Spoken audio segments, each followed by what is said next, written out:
ಕರ್ನಾಟಕ ಸರ್ಕಾರ ಕಾಲೇಜು ಶಿಕ್ಷಣ ಇಲಾಖೆಯ ಕಲಿಕಾ ನಿರ್ವಹಣಾ ವ್ಯವಸ್ಥೆಗೆ ನಿಮಗೆಲ್ಲ ಸ್ವಾಗತವನ್ನು ಕೋರ್ತೀನಿ. ಈ ದಿನ ನಾವು ಎಕನಾಮಿಕ್ಸ್ ಆಫ್ ಡೆವಲಪ್ಮೆಂಟ್ ಆ್ಯಂಡ್ ಪ್ಲ್ಯಾನಿಂಗ್ನ ಡೆವಲಪ್ಮೆಂಟ್ ಥಿಯರೀಸ್ಗಳಲ್ಲಿ ಮಾಲ್ಥಸ್ ಥಿಯರಿಯ ಬಗ್ಗೆ ತಿಳಿಯೋಣ.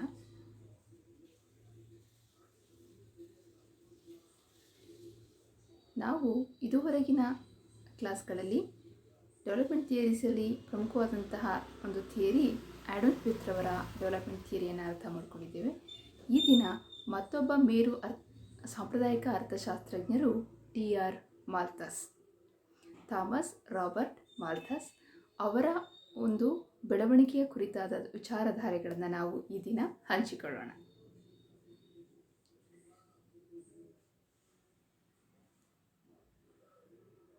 ಥಾಮಸ್ ರಾಬರ್ಟ್ ಮಾಲ್ಥಸ್ ರವರು ನಮಗೆ ಎಲ್ಲ ಗೊತ್ತಿರುವ ಹಾಗೆ, ನೀವೆಲ್ಲ ಕೇಳಿರುವ ಹಾಗೆ, ನಮಗೆ ಚಿರಪರಿಚಿತರು ಅವರು ಪ್ರಕಟಿಸಿರುವಂತಹ ಜನಸಂಖ್ಯಾ ಸಿದ್ಧಾಂತದ ಕುರಿತು. ಅಂದರೆ ಜನಸಂಖ್ಯಾ ಬೆಳವಣಿಗೆಗೆ ಸಂಬಂಧಿಸಿದಂತೆ, ಜನಸಂಖ್ಯಾ ಬೆಳವಣಿಗೆ ಮತ್ತು ಅಭಿವೃದ್ಧಿಗೆ ಸಂಬಂಧಿಸಿದಂತೆ ಅವರು ತಮ್ಮದೇ ಆದಂತಹ ವಿಶೇಷವಾದಂತಹ ಒಂದು ಪ್ರಬಂಧವನ್ನು ಮಂಡಿಸಿದ್ದಾರೆ. ಜನಸಂಖ್ಯೆಯ ಒಂದು ಸ್ಫೋಟ ಮತ್ತು ಜನಸಂಖ್ಯಾ ಸ್ಫೋಟಕ್ಕೆ ಪರಿಹಾರೋಪಾಯಗಳು, ಹೇಗೆ ಅನಭಿವೃದ್ಧಿ ದೇಶಗಳು ಅದನ್ನು ತರಬೇಕು ಅನ್ನೋದನ್ನೆಲ್ಲ ಅವರು ವಿವರಿಸಿದ್ದಾರೆ. 1798ರಲ್ಲಿ ಅವರ ಕೃತಿ ದ ಪ್ರಿನ್ಸಿಪಲ್ಸ್ ಆಫ್ ಪಾಪ್ಯುಲೇಷನ್ ಅನ್ನುವಂಥದ್ದು,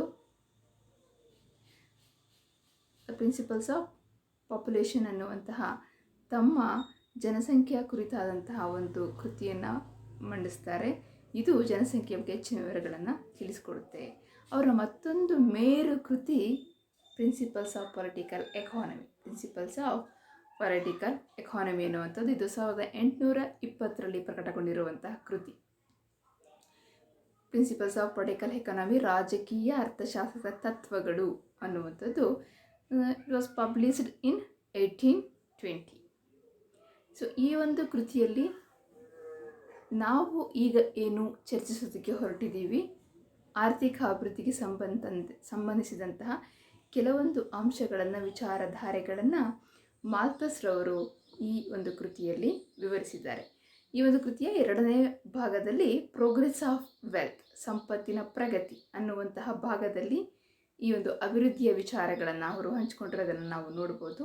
ಈಗ ಅಭಿವೃದ್ಧಿಯ ಬಗ್ಗೆ ಅವರ ವಿಚಾರಧಾರೆಗಳೇನಿದೆ ಅನ್ನೋದನ್ನು ನಾವು ನೋಡ್ತಾ ಹೋಗೋಣ. ಕಾನ್ಸೆಪ್ಟ್ ಆಫ್ ಡೆವಲಪ್ಮೆಂಟ್ ಅಥವಾ ಅಭಿವೃದ್ಧಿ, ಬೆಳವಣಿಗೆ ಅನ್ನೋದನ್ನು ನಾವು ಮೊದಲನೇ ಒಂದು ಅಧ್ಯಾಯದಲ್ಲಿ ಅಭ್ಯಾಸ ಮಾಡ್ಕೊಂಡು ಬಂದಿದ್ದೀವಿ. ಡೆವಲಪ್ಮೆಂಟ್ ಅಂದರೆ ಏನು, ಗ್ರೋತ್ ಅಂದರೆ ಏನು, ಡೆವಲಪ್ಮೆಂಟ್ ಮತ್ತು ಗ್ರೋತ್ಗೆ ನಡುವ ಒಂದು ವ್ಯತ್ಯಾಸಗಳೇನೇನು ಅಂಥೇಳಿ.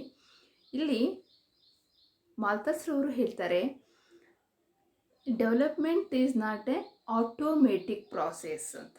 ಅಂದರೆ ಡೆವಲಪ್ಮೆಂಟ್ ಅನ್ನುವಂಥದ್ದು ಸ್ವಯಂಚಾಲಿತವಾಗಿ ಸಂಘಟಿಸುವಂತಹ ಒಂದು ಘಟನೆ ಅಥವಾ ಪ್ರಕ್ರಿಯೆ ಅಲ್ಲ. ಸೊ ಇದಕ್ಕೆ ಏನು ಬೇಕಾಗುತ್ತೆ, ಜನರ ಒಂದು ವಿವೇಚನಾಯುಕ್ತವಾದಂತಹ ಪ್ರಯತ್ನ ಬೇಕಾಗತ್ತೆ. ಜನರ ಪ್ರಯತ್ನದಿಂದ ಮಾತ್ರ ಒಂದು ದೇಶ ಅಭಿವೃದ್ಧಿಯನ್ನು ಸಾಧಿಸೋದಕ್ಕೆ ಸಾಧ್ಯ ಅಂತ ಹೇಳ್ತಾರೆ. ಸೊ ಅವ್ರು ಹೇಳ್ತಾರೆ, development is nothing but increase in wealth ಅಂತ. ಅಂದರೆ ವೆಲ್ತಲ್ಲಿ ಅಥವಾ ಸಂಪತ್ತಿನಲ್ಲಿ ಆಗುವಂತಹ ಅಭಿವೃದ್ಧಿಯನ್ನು, ಬೆಳವಣಿಗೆಯನ್ನೇ ನಾವು ಡೆವಲಪ್ಮೆಂಟ್ ಅಂತ ಹೇಳಿ ಗುರುತಿಸ್ಬೋದು ಅನ್ನೋದು ಮಾಲ್ಥಸ್ ರವರ ಡೆವಲಪ್ಮೆಂಟ್ ಬಗೆಗಿನ ಒಂದು ವ್ಯಾಖ್ಯಾನ. ಅಂದರೆ ಡೆವಲಪ್ಮೆಂಟ್ ಅನ್ನೋದು ಸ್ವಯಂಚಾಲಿತವಾದದ್ದಲ್ಲ, ಅದನ್ನು ಸ್ವಪ್ರಯತ್ನದಿಂದ ಆ ದೇಶದ ಅಥವಾ ಆರ್ಥಿಕತೆಯ ಜನರ ಒಂದು ಸ್ವಪ್ರಯತ್ನದಿಂದ ಆಗುವಂಥದ್ದು. ಹಾಗೆಯೇ ಡೆವಲಪ್ಮೆಂಟ್ ಅನ್ನುವಂಥದ್ದು ಮತ್ತೇನಿಲ್ಲ, ಆ ದೇಶದ ಸಂಪತ್ತಿನ ಹೆಚ್ಚಳ ಅನ್ನುವಂಥ ಅಂಶಗಳು. ಹಾಗೆ ಅವರು ಹೇಳುವಂತಹ ಮತ್ತೊಂದು concept population growth and economic development. ನಾನು ನಿಮಗೆ ಹೇಳಿದಾಗೆ 1798ರಲ್ಲಿ he published is one of the famous work, the essay on the principles of population ಅನ್ನುವಂತಹ ಒಂದು ಕೃತಿಯನ್ನು ಅವರು ಪ್ರಕಟಿಸ್ತಾರೆ. ಜನಸಂಖ್ಯಾ ತತ್ವಗಳ ಮೇಲಿನ ಪ್ರಬಂಧ ಅಂಥೇಳಿ. ಈ ಜನಸಂಖ್ಯಾ ತತ್ವಗಳಲ್ಲಿ ಅವರು ಜನಸಂಖ್ಯೆಯ ಬೆಳವಣಿಗೆಯನ್ನು ವಿವರಿಸ್ತಾ ಹೋಗ್ತಾರೆ. ಅಲ್ಲಿ ತುಂಬ ನೀವೊಂದು ಗುರುತಿಸುವಂಥ ಒಂದು ಅದ್ಭುತವಾದಂಥ ಒಂದು ಎಕ್ಸ್ಪ್ಲನೇಷನನ್ನು ಅವರು ಕೊಡ್ತಾರೆ. ಅಂದರೆ ಯಾವುದು ಜನಸಂಖ್ಯೆ ಅನ್ನುವಂಥದ್ದು ಇಟ್ಸ್ ಇನ್ಕ್ರೀಸ್ ಇನ್ ಜಿಯೋಮೆಟ್ರಿಕಲಿ ಮೀನ್ಸ್ ರೇಖಾಗಣಿತ ಮಾದರಿಯಲ್ಲಿ ಅದು ಇನ್ಕ್ರೀಸ್ ಆಗ್ತಾ ಹೋಗುತ್ತೆ ಅಂತ. ರೇಖಾಗಣಿತ ಮಾದರಿ ಅಂತಂದರೆ ಹೇಗೆ?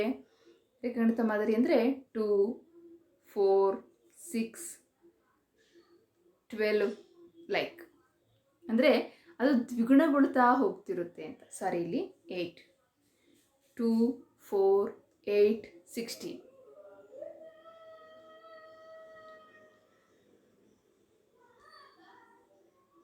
ಹೇಗೆ ಹೆಚ್ಚಾಗುತ್ತೆ?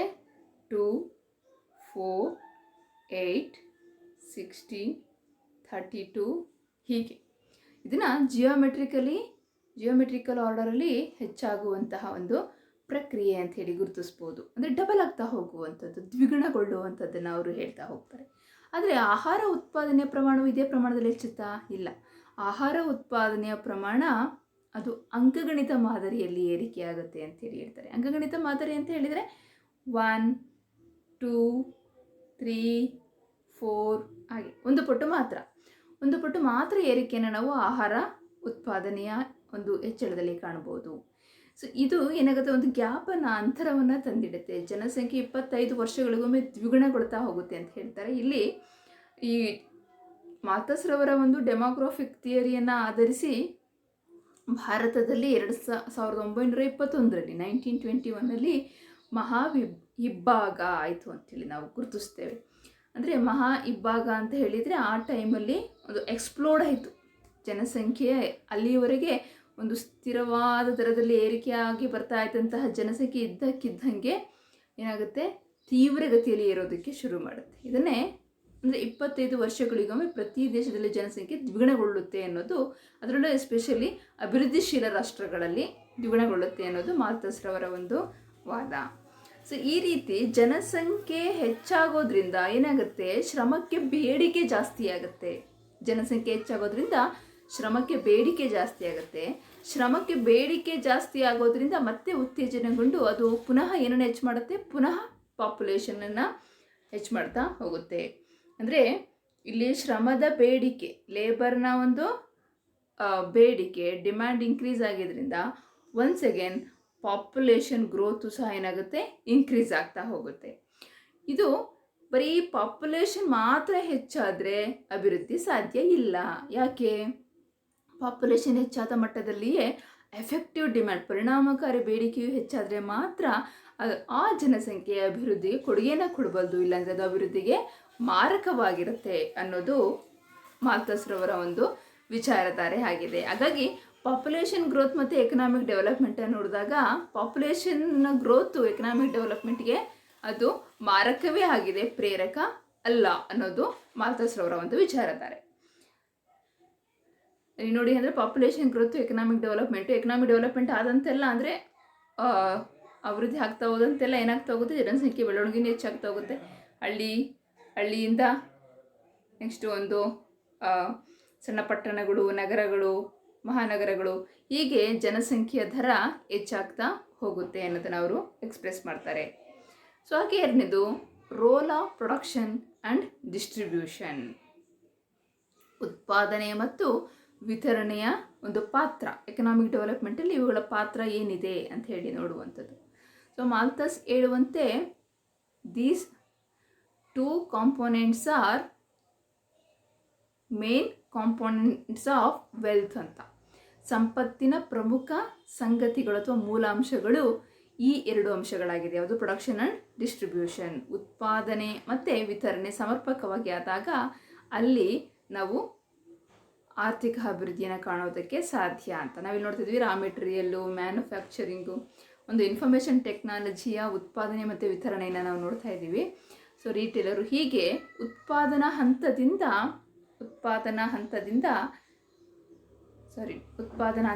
ಡಿಸ್ಟ್ರಿಬ್ಯೂಷನ್ ಹಂತದವರೆಗೆ ಒಂದು ಆರ್ಥಿಕತೆಯಲ್ಲಿ ಹೇಗೆ ಇವೆರಡು ಕಾರ್ಯವನ್ನು ನಿರ್ವಹಿಸುತ್ತೆ ಅನ್ನುವಂಥದ್ದು. ಇದು ಉತ್ಪಾದನೆ ಮತ್ತು ವಿತರಣೆ ಎರಡೂ ಸಹ ಸುಗಮವಾಗಿ ಕಾರ್ಯಾಚರಣೆಯನ್ನು ಮಾಡಿದರೆ ಆ ದೇಶ ಆರ್ಥಿಕ ಅಭಿವೃದ್ಧಿಯನ್ನು ಸಾಧಿಸಬಲ್ಲದು ಅಂತ. ಹಾಗೆಯೇ 2 sector economy. So Malthus argued that in underdeveloped countries they have two sector economic models, ಅಂದರೆ ಎರಡು ಮಾಡೆಲ್ ದ್ವಿವಲಯ ಮಾದರಿಯ ಆರ್ಥಿಕತೆಯನ್ನು ಹೊಂದಿರ್ತವೆ. They are agriculture and industrial sectors. ಅವು ಕೃಷಿ ಮತ್ತು ಕೈಗಾರಿಕಾ ವಲಯಗಳಾಗಿದ್ದು, ಈ ಕೃಷಿ ಮತ್ತು ಕೈಗಾರಿಕಾ ವಲಯಗಳ ನಡುವೆ ಏನಿರುತ್ತೆ, ಇಂಟರ್ ಡಿಪೆಂಡೆನ್ಸಿ ಇರುತ್ತೆ, ಪರಸ್ಪರ ಅವಲಂಬನೆ ಇರುತ್ತೆ. ಅಂದರೆ ಕೈಗಾರಿಕೆಗೆ ಬೇಕಾದಂಥ ಇನ್ಪುಟ್ಸ್ಗಳನ್ನು ಕೃಷಿಗೆ ಬೇಕಾದಂತಹ ಇನ್ಪುಟ್ಸ್ಗಳನ್ನು ಕೈಗಾರಿಕೆಯು ಒದಗಿಸ್ತಾ ಇರುತ್ತೆ. ಹಾಗೆಯೇ ಕೃಷಿ ಲೇಬರ್ ಓರಿಯೆಂಟೆಡ್ ಆದಂತಹ ಒಂದು ಟೆಕ್ನಾಲಜಿಯನ್ನು ಯೂಸ್ ಮಾಡುತ್ತೆ, ಶ್ರಮ ಸಾಂದ್ರ ತಂತ್ರಜ್ಞಾನವನ್ನು. ಆದರೆ ಕೈಗಾರಿಕೆ ಕ್ಯಾಪಿಟಲ್ ಓರಿಯೆಂಟೆಡ್ ಬಂಡವಾಳ ಸಾಂದ್ರ ತಂತ್ರಜ್ಞಾನವನ್ನು ಬಳಸ್ತಾ ಇರುತ್ತೆ. ಹಾಗೆಯೇ ಕೃಷಿಯಲ್ಲಿ ನಾವು ಡಿಮಿನಿಷಿಂಗ್ ರಿಟರ್ನ್ಸ್ ಟು ಸ್ಕೇಲನ್ನು ನೋಡ್ತೇವೆ. ಹಾಗೆಯೇ ಇಂಡಸ್ಟ್ರಿಯಲ್ಲಿ ನಾವು ಇನ್ಕ್ರೀಸಿಂಗ್ ರಿಟರ್ನ್ಸ್ ಟು ಸ್ಕೇಲನ್ನು ನೋಡ್ತೇವೆ. ಇಳಿಮುಖ ಪ್ರತಿಫಲ ನಿಯಮವನ್ನು ಕೃಷಿಯಲ್ಲಿಯೂ, ಏರಿಕೆಯ ಪ್ರತಿಫಲ ನಿಯಮವನ್ನು ಕೈಗಾರಿಕೆಯಲ್ಲಿಯೂ ಕಾಣೋದಕ್ಕೆ ಸಾಧ್ಯ ಅನ್ನುವಂಥದ್ದು. ಹಾಗೆಯೇ ಕೃಷಿಯ ಒಂದು ಫಲವತ್ತತೆ ಶ್ರಮದ ಉತ್ಪಾದಕತೆಯ ಮಟ್ಟ ಮತ್ತು ಭೂಮಿಯ ಫಲವತ್ತತೆಯನ್ನು ಅವಲಂಬಿಸಿರುತ್ತೆ. Fertility of soil and efficiency of ಲೇಬರನ್ನು ಅದು ಅವಲಂಬಿಸಿರುತ್ತೆ.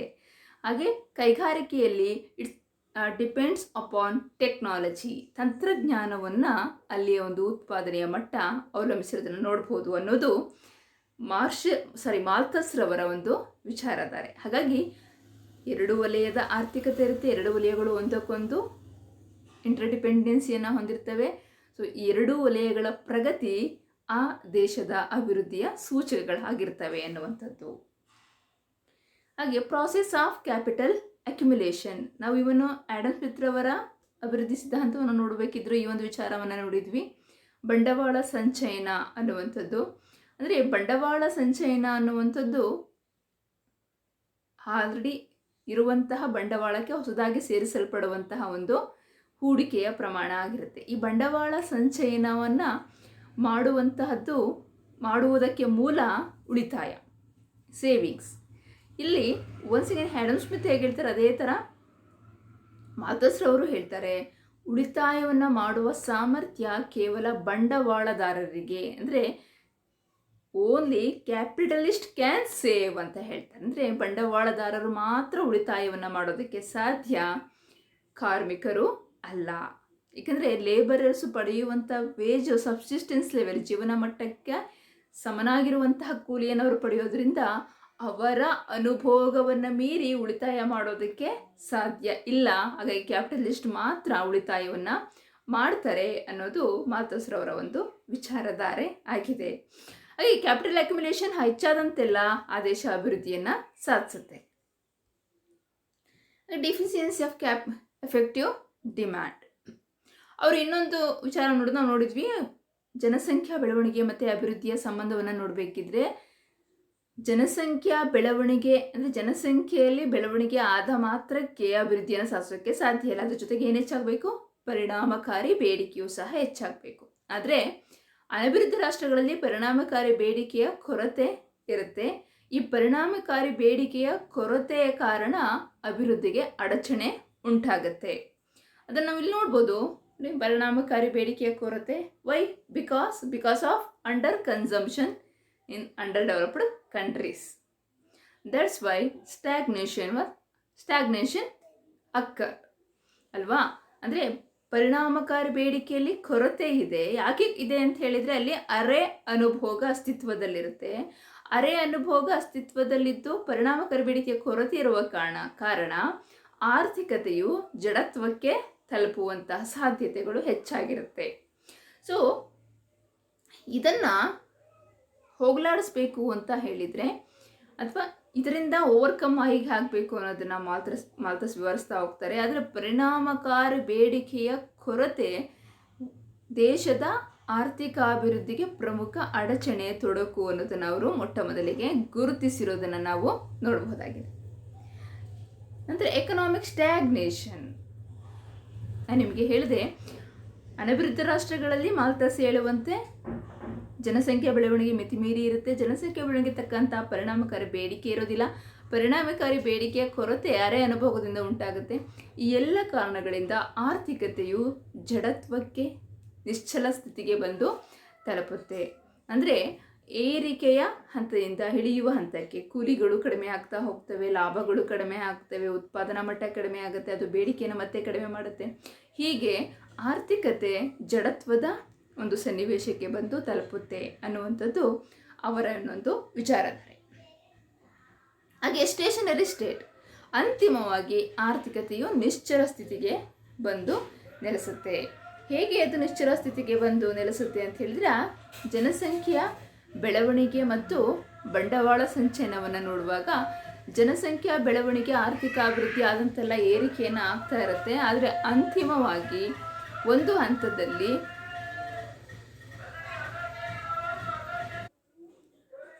ಹೀಗೆ ಆರ್ಥಿಕತೆಯಲ್ಲಿ ಪರಿಣಾಮಕಾರಿ ಬೇಡಿಕೆಯ ಕೊರತೆ, ಅರೆ ಅನುಭೋಗ ಮತ್ತು ಜನಸಂಖ್ಯಾ ಹೆಚ್ಚಳವು ಅಂತಿಮವಾಗಿ ಅದನ್ನು ನಿಶ್ಚಲ ಸ್ಥಿತಿಗೆ ತಂದು ನಿಲ್ಲಿಸುತ್ತೆ. ಈ ಜನಸಂಖ್ಯಾ ಬೆಳವಣಿಗೆಯಿಂದ ಅವರಲ್ಲೇ ಪೈಪೋಟಿ ಏರ್ಪಟ್ಟು ಕೂಲಿ ಜೀವನಾವಶ್ಯಕ ಮಟ್ಟದ ಲೆವೆಲ್ಗೆ ಬಂದು ತಲುಪುತ್ತೆ.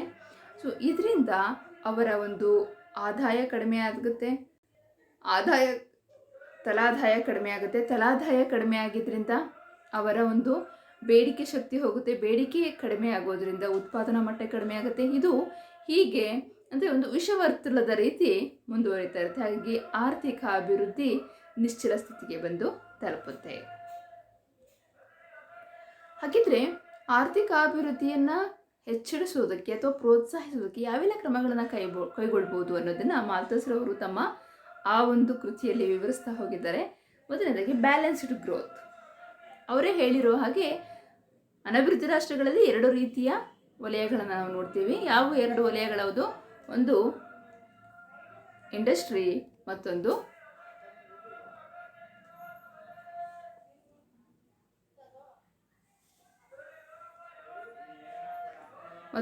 ಅಗ್ರಿಕಲ್ಚರ್.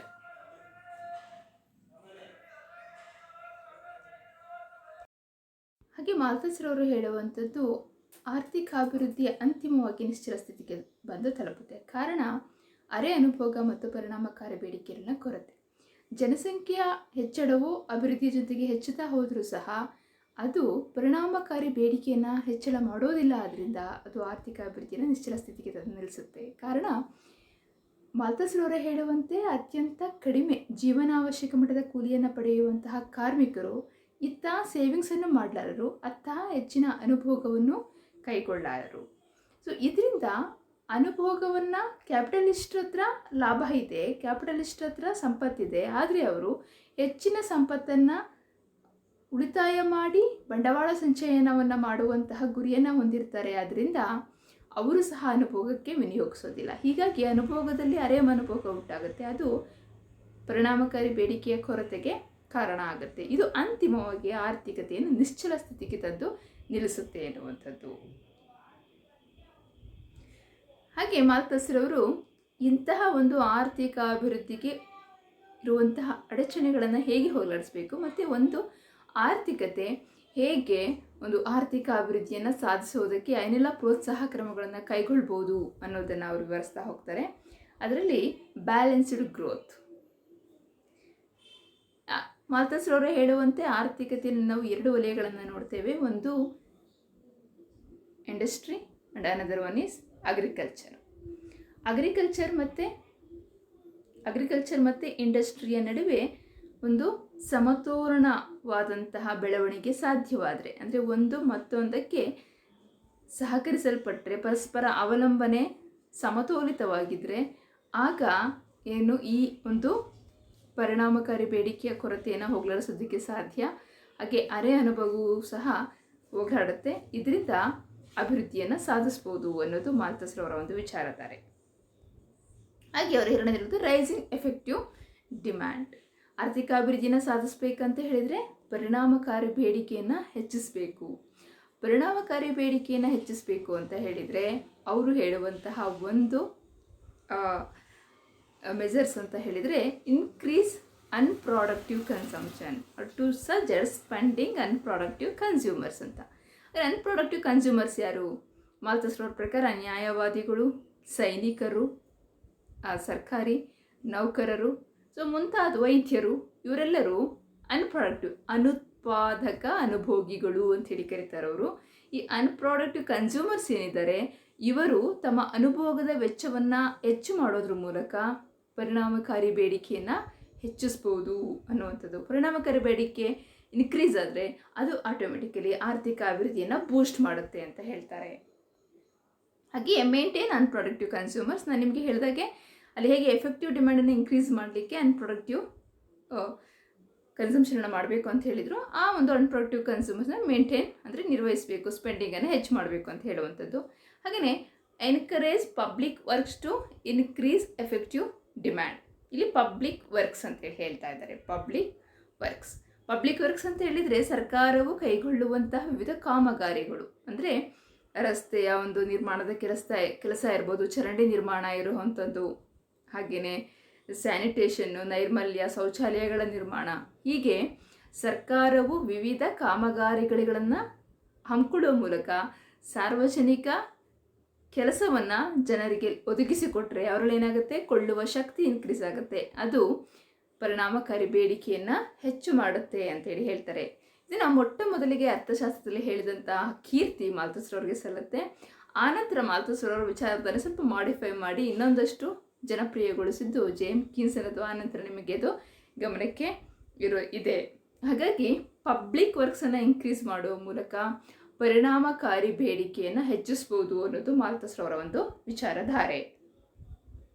ಸೊ ಇದಿಷ್ಟು ಮಾಲ್ಥಸ್ರವರ ಒಂದು ಸಿದ್ಧಾಂತದ ಕುರಿತ ವಿಚಾರಗಳಾಗಿತ್ತು. ಮಾಲ್ಥಸ್ ಅವರು ಒಂದು ನಿರ್ದಿಷ್ಟವಾದಂತಹ ಅಭಿವೃದ್ಧಿ ಸಿದ್ಧಾಂತ ಅಂತ ಮಂಡಿಸದೇ ಇದ್ದರೂ ಸಹ ಅವರು ತಮ್ಮ ಪ್ರಿನ್ಸಿಪಲ್ಸ್ ಆಫ್ ಪೊಲಿಟಿಕಲ್ ಎಕಾನಮಿಯಲ್ಲಿ ಈ ಎಲ್ಲ ವಿಚಾರಗಳನ್ನು, ಅಂದರೆ ಅಭಿವೃದ್ಧಿಯ ವಿಚಾರದ ಅಂಶಗಳನ್ನು ಹಂಚಿಕೊಂಡಿದ್ದಾರೆ. ಅವೆಲ್ಲದರ ಒಟ್ಟು ಸಾರಾಂಶವನ್ನು ನೋಡಿದಾಗ ಮಾಲ್ಥಸ್ರವರು ಪರಿಣಾಮಕಾರಿ ಬೇಡಿಕೆಯ ಕೊರತೆ, ಜನಸಂಖ್ಯಾ ಬೆಳವಣಿಗೆ, ಅರೆ ಅನುಭೋಗ, ತಾಂತ್ರಿಕ ಪ್ರಗತಿ, ಕೃಷಿ ಮತ್ತು ಕೈಗಾರಿಕೆಯ ಸಮತೋಲನ, ಹೀಗೆ 10 ಹಲವು ವಿಚಾರಗಳನ್ನು ಅವರು ಅಭಿವೃದ್ಧಿಗೆ ಸಂಬಂಧಪಟ್ಟಂತೆ ಸೂಚಿಸಿ ಹೋಗಿದ್ದಾರೆ. ಇದು ಅನಭಿವೃದ್ಧಿ ರಾಷ್ಟ್ರಗಳಿಗೆ ಹೆಚ್ಚು ಆಗಿದೆ ಅಂಥೇಳಿ ನಾವಿಲ್ಲಿ ಹೇಳ್ಬೋದಾಗಿದೆ. ಮುಂದಿನ ತರಗತಿಯಲ್ಲಿ ಈ ಒಂದು ಸಿದ್ಧಾಂತಕ್ಕೆ ಇರುವಂತಹ ವಿಮರ್ಶೆಗಳನ್ನು ನಾವು ಅರ್ಥ ಮಾಡ್ಕೊಳ್ಳೋಣ ಮಕ್ಕಳ. Okay, thank you. ಹೆಚ್ಚಿನ ಅಭ್ಯಾಸಕ್ಕೆ ಈ ಪುಸ್ತಕಗಳನ್ನು ರೆಫರ್ ಮಾಡಿ. Thank you.